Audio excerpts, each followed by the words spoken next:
আমাদের এখানে ভয়েসটা একটু প্রবলেম হবে, কারণ হচ্ছে আপনার অতিরিক্ত বাতাসের কারণে ভয়েসটা একটু প্রবলেম হবে। বাট এখানে সৌন্দর্যটা অস্থির লেভেলের সৌন্দর্য।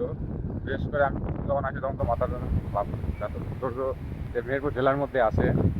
এমনিতেই মেহেরপুর জেলাটাই আমার ভালো লাগে সবথেকে, যেহেতু মেহেরপুর জেলায় আমি চাই যে মেহেরপুর জেলাটাই বেশি আমি ভিডিও করি, তো মেহেরপুর জেলার সৌন্দর্যটা প্রকাশ করি। এই সৌন্দর্যটা আসলেই অভাবনীয়। বিশেষ করে আপনারা দেখতে পারেন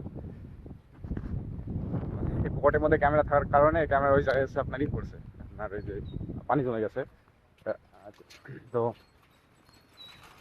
সব মিলিয়ে আলহামদুলিল্লাহ খুব ভালো একটা পরিবেশ। এবং এই জায়গাটা হচ্ছে আপনার রশিদপুর।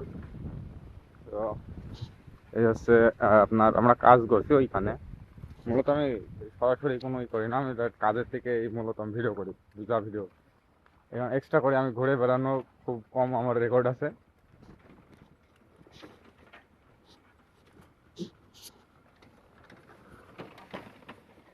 এখান থেকে ভিউটা দেখলে একদম সুন্দর লাগে। বিশেষ করে আকাশে এই টাইমে এখন মেঘ আছে, এবং মেঘটার কারণে আরো বেশি জোশ দেখাচ্ছে।